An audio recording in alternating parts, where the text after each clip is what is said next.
Welcome to Cults Daily. Every day in April, we're breaking down various predictions made by different cult leaders. The People's Temple, founded by Jim Jones, culminated in the deaths of 913 people. Find out what led to what was once the biggest mass murder-suicide in history. We hope you enjoy the episode. And don't forget to come back tomorrow for a brand new installment of Cults Daily.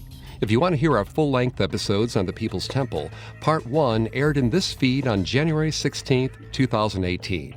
Listen free on Spotify or wherever you get your podcasts.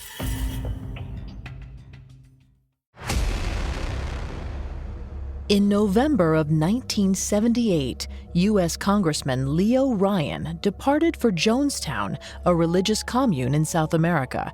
He'd been sent by concerned citizens, relatives who hadn't heard from their loved ones in over a year. The congressman didn't expect an eventful trip, and at first, all seemed well in the compound. But as Ryan prepared to leave, he was approached by a few church members. They confessed that they were trapped, terrified, and needed to escape. Ryan promised to send help, but it would never arrive. Jim Jones, their self-proclaimed messiah, heard about his followers' attempts to defect.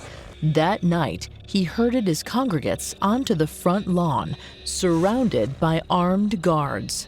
Jones stood before them, promising salvation. He motioned to a vat of sticky sweet punch, the most infamous batch of Flavor Aid ever poured.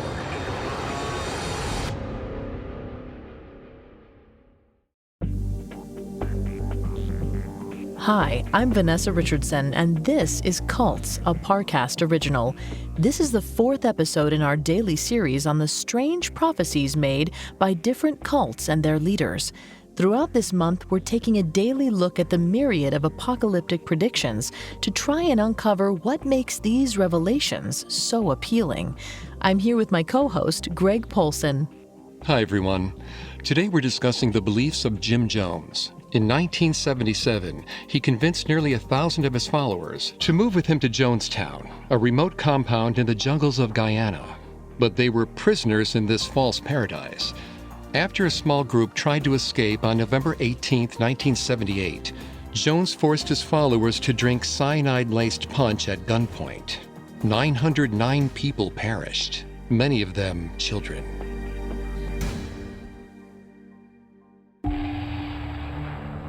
Jim Jones began his ministry as a street preacher in Indiana. By 1965, when he was in his mid-30s, he had amassed a congregation he called the People's Temple. And though he started as a Christian preacher, his rhetoric slowly departed from traditional evangelical beliefs.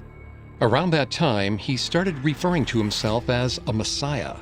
His teachings grew steadily more apocalyptic, and in an effort to escape the conservative Midwest, he ordered his followers to move with him to California. They settled in San Francisco, where the church-turned-commune thrived.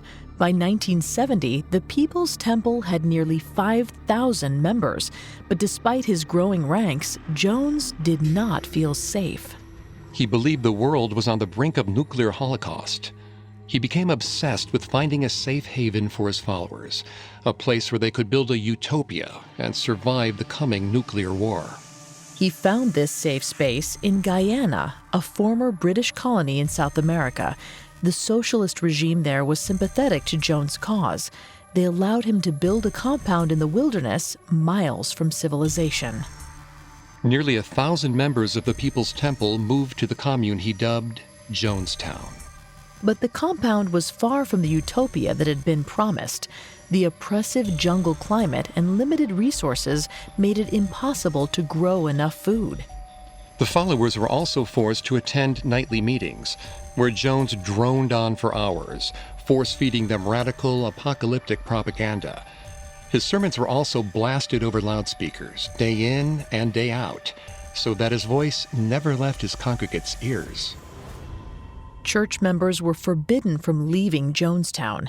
These laws were enforced by the Red Brigade, a volunteer army wielding machetes and firearms. The church members were also forbidden to contact the outside world. Back home in the States, this caused panic. Hundreds of families urged the government to investigate, fearing their loved ones were being held against their will in Guyana. To Jim Jones, government intervention was a fate worse than death. It was around this time that he began holding late-night drills with his followers, wherein they practiced committing mass suicide, demonstrating their commitment to him. By the time Congressman Ryan made his fateful visit to Jonestown, the entire compound was on high alert. It's heartbreaking to think of those few brave souls who sought Ryan's help. In trying to prevent their deaths, they may have ultimately sealed their fates. That night, the Red Brigade rounded up over 900 followers, gunning down any who tried to escape. These prisoners were faced with a harrowing decision: death by cyanide or bullet. Given the options, it's no wonder so many people chose poison. They died holding their children, hoping to awaken the Eden they were promised.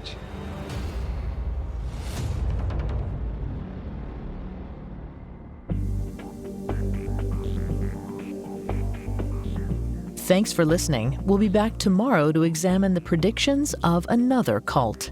You can catch our other episodes of Cults for free on Spotify or wherever you listen to podcasts.